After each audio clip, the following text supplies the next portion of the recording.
whoa, whoa. Whoa, whoa, whoa. Change is good for everybody. Whoa, whoa, whoa. Montana. Whoa, whoa, Right, whoa. better than Whoa, whoa, whoa. when that hate don't work, they start telling lies. Episode 8, that's right, episode 8.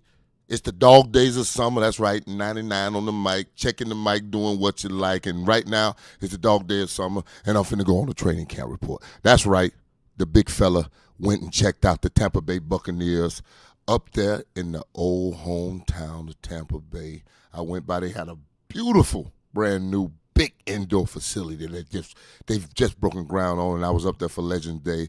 Got to see some of the boys around there. You know, I played with back in the day. Saw some Buck legends that I didn't play with that I wish I played with, and one in particular is Mr. Steve DeBerg, Mr. Play Action Pass himself. That's one of them Buck legends that's just lovely. I got to see Hugh Green, another Buck legend, but that's at the Hall of Fame, and I'll get to that a little later on too, because it's the dog days of summer, and we just coming out of the hottest month ever recorded on Earth. That's right. It was July. It was the hottest month ever. We in August. It's time to get training camp going. I went and checked the Bucs. My defensive tackle, Vita's up there, and something's wrong with his calf, y'all. Now, I told y'all a little while ago that when you're that big of a man and you come from the West Coast and you come down to Florida, you need to get acclimated. Somebody should have told him that it was something serious, because he can't make the team in a tub, but I don't expect him to get rid of the 13th pick in the draft. So we're going to have to bear with him. Jameis Winston is down there getting himself together. He's facing a 3-game suspension. He'll sit that out, and it's going to be some pretty big game, because I think the world champion Philadelphia Eagles come week 2, and week 3 would be the ring of honor for Coach Tony Dungy. And I'll be in full effect in attendance. Buck Babe 39, I know you out there listening, babe, so make sure you there on Monday night so I can get you your picture finally, because we've been talking about that for a while, and I had to go to the Hall of Fame and check the big, bad heaven on earth of football. That's right, heaven on earth. I get to sit with Jim Brown, Floyd Little, Lynn Swan, Mel Blunt, Mean Joe Green. He's not so mean, because if you check my Instagram or my Twitter, I love putting videos up with him with them little short arms trying to reach and grab my phone. Bruce Smith, Mr. 200 Sack Man, Ricky Jackson, John Randall, Richard Dent. I mean, we were sitting out there having cigars and having a good time, and all of a sudden I looked around and there was over 800 sacks sitting there having a cigar. And I say, listen, I need this picture, fellas. We all got together, took the picture. It was just a beautiful thing. Whenever we go to Canton, Ohio, the emotions are high. The camaraderie is just love all up and down. Tell Owens, I know you down in Chattanooga. Son, come on up to Canton and let's have a sit down and a couple drinks and a couple stoves. You might not smoke, because I think you finna try out for a team. I just don't know what that's about. But hey, go ahead and enjoy yourself, young man. If I had a body like that, I'd show it off too. All right, let's go to some of the news around the world. But you know what? Not news around the world. The news that is the world. The president of the United States of America, number 45, the orange orangutan, decided to call LeBron James not that bright and gonna test the man's intelligence, and then say he's being interviewed by the dumbest man on TV. I don't know how you get the title the dumbest man on TV, but I watched The Apprentice now time, and that had to be some dumb shit on the TV. But hey, let's not get into it, and that's what it is, and that's what it's gonna be. Johnny Manziel. Now, who in the hell in Canada is up there scouting players? Because we took both of the greatest Canadian football players I've ever known or seen, and that would be Warren Moon with the 6 titles, and Cameron Wake when he had 29 sacks that nobody had seen in the National Football League when he was up there chasing people around. Johnny Manziel throws 4 INTs in the first half. Now, I'm going to tell you something my grandma told me a long time ago. Baby, when someone shows you who they is the first time, believe them. And that's what I'm trying to tell the people up in Canada. What did you think, Johnny? That's right. Y'all just selling tickets on a big wide field, and it really don't matter. So go ahead and enjoy yourself up there, because it's about winter's coming. And I want to see what Johnny Manziel do when winter gets here. Holy Toledo. As wide as that field is, and as long as that field is, and the motion and all that beautiful stuff y'all use, nah, Johnny. Somebody should have looked at me like, that's not what it is. And you know what? for all y'all, my loved ones out there. You know, I love my people out there that listen to me and ride with me. Put your seatbelt on now, because here's one sap about to denounce the Dallas Cowboys. That's right, my favorite team ever. I wanted a star on my helmet. There was a hole in the roof so God could watch. Tom Landry, the deflection of the offensive line when they went up and down, all the beautiful things. When the owner, Jerry Jones, says all toes on the line, now I understand what Dak Prescott is doing. He keeping a job and trying to get a contract. Young man from down in the South went to Ole Miss. Might just be what he knows. Might just be what he get with. But you know what? That's him. And it's an individual choice. And if I was on the Cowboys, this would be a real easy choice for me. I would test it. Because, hey, man, ain't nothing freer than what we got in the United States of America. I understand it's rough out there. Sorry for all the Ole Miss fans out there that just, getting ready to email me and wild-eyed underneath my comments. I'm sorry. It's Mississippi State. It's the Bulldogs. That's right. I remember it. And he's one of them young men that every walk in life in high school, someone gets hurt, he start. In college, somebody got hurt, he start. Tony Romo get hurt, he start. So Dak Prescott, I understand. It's a situation that's sitting in front of you, and you used to it happening that way, so we're going to let that go down how you like to go down. But here's something I want to touch on that happened at the Hall of Fame. And it touched my soul, because when I'm looking at it, I'm like, are the internet babies not going any further past Wikipedia because that's the closest thing to Facebook of a source they can get? I don't understand it, because I'm sitting there watching Ray Lewis put quotes out, and I'm watching people just yell the most absurd, unfactual, dumb comment I can ever. Murderer! What about OJ? And I'm like, wait. I was a character witness in that trial. I remember watching that trial. I remember my man taking the stand. And also having to pay for the prosecution that they came after him with, and it would still continue against the other two defendants in the case. So for an information-driven generation, y'all sure get a lot of shit wrong and keep yelling it and keep typing it and keep doing it. Ray Lewis would dance you to death, not stab you to death. Ray Lewis didn't have a knife. And let's look at the facts of the case. The young man that was laying on the ground and lost his life had a gun. Last time I checked, if I got a knife and you got a gun, I call that a win in my neighborhood, not a murder. And last time I checked, you actually have to be convicted of murder. Not where the prosecution looks at you and say, if you tell us what happened that night, we'll let you go on some obstruction of justice and evidence tampering or whatever it was and pay for part of your prosecution. Ray Lewis took the stand, told what happened that night, told it to a T, and paid his fine and walked out of court. And I'm trying to figure out how all these internet babies cannot go and do a little research. That's right. It's not about research. It's not about fact. We've left a fact-based world to get to just rumor and innuendo and what I heard and what somebody told me. And what I like to say, back when I was playing the game, the man in the bathroom. You can't see him. You just see his legs underneath the thing. The man in the bathroom. It's 5 stalls. He was somewhere around there getting something done, but for the life of me, I just couldn't understand it. I mean, you sitting there calling this man out his name, out of fashion, and for what purpose? Ouch. All right, I leave the Hall of Fame, and I go home and change clothes, jump on the plane, and I takes off because my old coach, John Gruden, one of the 50 most beautiful people in the world, called me and said, I got a couple 3 techniques I need a little help with, sir. Can you help me? I said, Coach, well, open the door and let your boy come on in and let's see if I can give him a couple tools that they can go out and get this thing done with. PJ, number 92 from Sam Houston State, the young fella's going to be a bowling ball of butcher knives. Mario Edwards Jr., I know his old man, Mario Edwards Stevens at Florida State. And this kid here, just so long and strong and just beautiful in every way, shape, or form. And Hurst, the young fella from Michigan. You know what? I've seen a lot of young men in this game, but the one thing I haven't seen is any guards that can block them. And that's what I'm trying to get across to them. And I've been talking to them for the last couple of days, and I told them, I said, fellas, hey, what you put into this game, you will get out.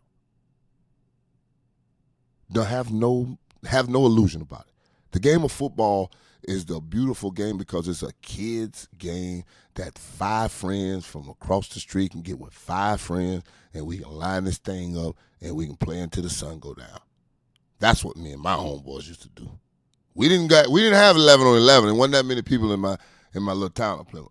But we got us 4 on 4, 5 on 5, and sometimes 6 on 6 if we had one of them good Saturday games, and it'd be on. The Oakland Raiders are going to score some points. Hey, listen, I got to give you a training camp report. Nah, I really didn't get much out of Tampa because, you know, when your quarterback ain't there, the report ain't too good, but they're going to hold on and maybe have a shot at the end of the year because Carolina and Atlanta and them ain't going nowhere. The Oakland Raiders are ready to score some points. Derek Carr, Marshawn Lynch in the backfield. Now check this receiving core out. Martavius Bryant, just a speedster. Burn it up the sideline, get it going. Amari Cooper and Jordy Nelson. Now, if anybody's seen Aaron Rodgers give out a report about his receivers that are left there, you'll understand what I'm saying right now. Because Jordy Nelson gets it done. Not only is he white lightning, but he's a decoy and can get it done in any way, shape, fashion. Great hands, route running ability. And it's time for Amari Cooper to step up and just come into his own. Because I thought he would be, about a top 5 receiver right now. And because that kid is just special. And with all 3 of them together and Derek Carr coming back, ooh, I told the D-line fellas, if there's one thing I know about John Gruden, he's going to give you a 10 to 14-point lead to go rush the quarterback. And he wanted some sacks and some sack called fumble. Take the ball away. This game is all about the ball. Get yourself together, find yourself some business, and go out and handle that thing. That's what we do in the trenches, and it starts up front. Get her done. Training camp all over the NFL right now, and they got quarterback competitions going everywhere. Listen, people, if your football team out there right now has 2 quarterbacks, you have 0 quarterbacks. It's just that simple.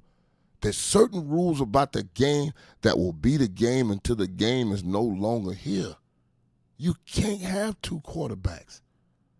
The best thing Cleveland's doing is tailor-made an offense that Tyrod Taylor's going to run, and then when they get ready for Baker Mayfield to step in, it's going to be the same offense that they're going to run. You understand? You teach the same thing to both your quarterbacks. They learn the same thing. Therefore, they can help each other with the process of reading the thing, getting it down, getting the checks, getting the audibles, getting everything you need to run a football organization from the quarterback position. Now, I do see some changes in Cleveland. I definitely see some changes in Cleveland because their approach to this quarterback situation is the right one. And whenever you're approaching it with a plan, then there's a plan to get out the back end. And it should be good stuff that come out the back end. You got to put it together. The Jets? I guess the Jets going to be the Jets. For no uncertain reason, the Jets are just going to be the Jets. And as I'm sitting at training camp, I want to inform all my beautiful NFL fans out there, you're about to go crazy this year. When I'm looking at this video with these new rules and where you can and can't go with your helmet, I just want to know, as a former defender in the National Football League, and a pretty good one, I like to say, how do I tackle you without my helmet in front of my shoulders? I just want you to think about that for a second. How do I tackle you without my helmet in front of my shoulders. And they telling me, we want to take the helmet completely out of the game. Well, you better make it a leather one then. But that's the only way you taking it out. Because the last time I checked, from head to toe, it starts with the helmet. Ends with the helmet. And then they put some verbiage in there, said, if a player lowers his head and gets to a lineal position, I guess where you like an arrow. I don't know what it is, boy. But when you got to get the words like that to try to explain it, we are going in a totally new direction, and that cannot be good. I mean, when a running back is not allowed to duck his head, I mean, I want to walk up to the commissioner of one of them and pump fake them like I was about to slap them and watch what they do. They're going to duck their head. Now imagine being on a football field. Are you kidding me? It was bad enough that, every receiver, well, I won't say every receiver. Let's just say 9 out of 10, because everyone I've talked to will tell you the same thing. I'd rather you hit me in my head than hit me in my knees. That's just something we don't do is hunt for somebody's knees, because we all growed up in a time where there wasn't scopes and an ACL and an MCL and a PCL. They were all the same thing. If you tore your knee up, you were done. But then they figured out how to reconstruct the knee and do some surgeries and different stuff. So now what are we going to do? Just go at knees because we can scope them? I don't understand that. If I'm playing the game, hit me up high. I'll take the hit up high. I'll put myself back in the game when it's time to put myself back in the game. We got enough concussion protocols and all of that foolishness to protect the game like we need it protected. But these new rules with this dropping of the head, I mean, they even said if a lineman is inside in the hole and you shed a blocker, and I mean, I'd always hit him with my horns. That's the only way I can get him to stop. I had to hit him with my horns. I sure wasn't going to stick my arm out and try to arm tackle him and break my arm. That's crazy. I'm going to hit him with my hat, pop, and whop him because he can feel that, and then he's going down. But I guess this game is being officiated by dentists and insurance men and different stuff. I'm sure they know exactly what this looks like. Yeah, unbelievable. Rule changes going to drive a stake in everybody's head, because I've seen a couple hits that they've called already, and I'm like, no. And the one on the video is so bad. Like, really? That's a penalty? I mean, it's almost like the NBA now. That's walk, and they're not calling it. They're going to be like, that's a good hit, and you getting fined? Oh, no. Here's the coup de grace. You can be ejected from the game. A National Football League game, you can be ejected for hitting someone. Maybe too hard, or in interpretation of somebody else's mind, too high, or in a certain spot, or you got into a linear position and led with your head. Out of the 4 plays they showed, one of them was worthy of an ejection, in my opinion. But, John Runyon, yeah, right. He's the one that's talking about the fines and whatever, and then Derek Brooks reviews it for you. So I got a shot to get your money cut down if I hear about it one time. I'm up in Tampa in the next, 10, 12 weeks while I'm watching a little football, and I see Brooks, and I ask him what kind of reviews he got on, and he'll usually share it with me a little bit. He'll tell me, what about this one doing? What do you think about this? Oh, I saw that one. And, we'll talk about it a little bit. So if you get a good fine, then I got a shot to cut you a couple of dollars. I'll see what I can do for you. But, boy, I'm telling you, in my last 20 years of being around the National Football League since 1995, this is the craziest. I mean, I've been there when they told us we couldn't take our helmet off anymore and all kind of silly stuff. Told me where I can go to work, which route I can go to work. I can't go straight across the field. Fastest distance between any 2 points is a straight line. So if you came to Raymond James Stadium and you happened to lay your team out there to stretch, I was running through your stretch. Well, actually, I was skipping through your stretch. But I wasn't talking to anybody, and I wasn't, trying to intimidate anybody. That's the fastest way to work. And I didn't want to waste any steps because I had a lot to do. One more time on the LeBron James. I didn't say congratulations to my brother for building the I Promise School. Because like he said, I know what it's like to walk down north and get to Park and then over on south in them streets in Akron. I applaud you, young man. You did a wonderful job for the community of Akron. I go to Canton every year. That's my summer home.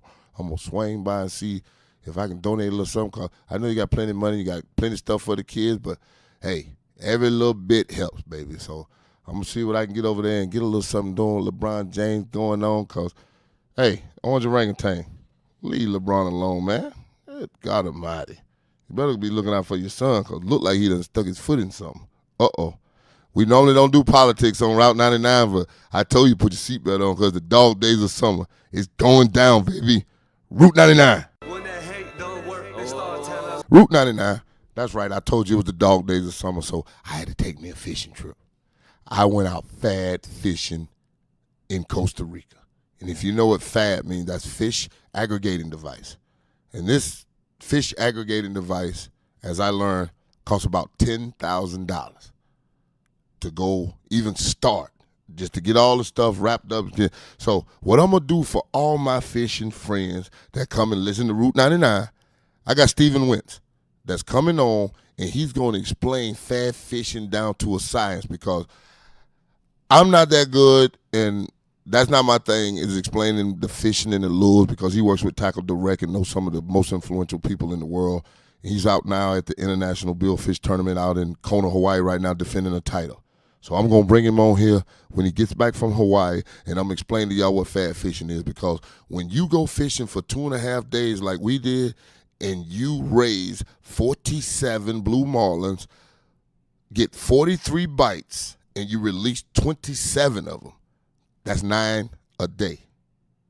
More than 9 a day, but it was 2.5, 3 days. So we fish all day Monday, we fish all day Tuesday, and then we fish a half a day on Wednesday and got back about 5, 6 o'clock in the afternoon. Mind you, we went all the way out to the Silver. Each fad has a name. Silver is 120 miles from Los Sueños, Capos. Those are 2 marinas that we normally go out of. But there's also a fad at 70, a fad at 80, 90, 120, and then there's one at 150. All blue marlin, all day long, fad fishing, Route 99. I can't wait to get Stephen on here to let you people know what it's about because it was an experience of a lifetime. And when my friend that took me, David, said, Warren, I just gave you the tip. I'm like, what? I had to walk away from him in the airport and just I felt like a chick that had just went on a one-night stand. and he didn't give me his phone number. But he did give me his phone number, so I can talk to him. And we are going to Australia and get me a big black. And I'm going to take my son with me. QB Killer number 2 over at Foundation Academy. I want to thank everybody out there that did the voting for my son and got him on the cover of the football Friday night. The young fella's he's wonderful. And I'm lucky. I'm very lucky to have a son like that. My daughter's in Missouri, had a first start, got a win. So we off and running out of Missouri, so we're going to figure out what's going on out there. Swing by, see my mother in Orlando, go get me some home-cooked meal. You know, you always got to get you a home-cooked meal and get yourself situated before that long football season come around because it's almost upon us, y'all. The 99th NFL football season. That's right. Route 99, the 99th NFL season is coming at you. That's right. Warren Sapp got you right here on the queue all week long. Every week, we going to do this thing. I'm sick. You know what? I got to go on one more vacation. You know, you got to do what you do in August. So I'm going on one vacation. So y'all got to give me my last vacation, and then I'm going to come to you rough and raw and weekly like no other. Route 99, rough, raw, weekly. Dog days of summer. I ain't going nowhere. Training camp, episode 8. Here it is.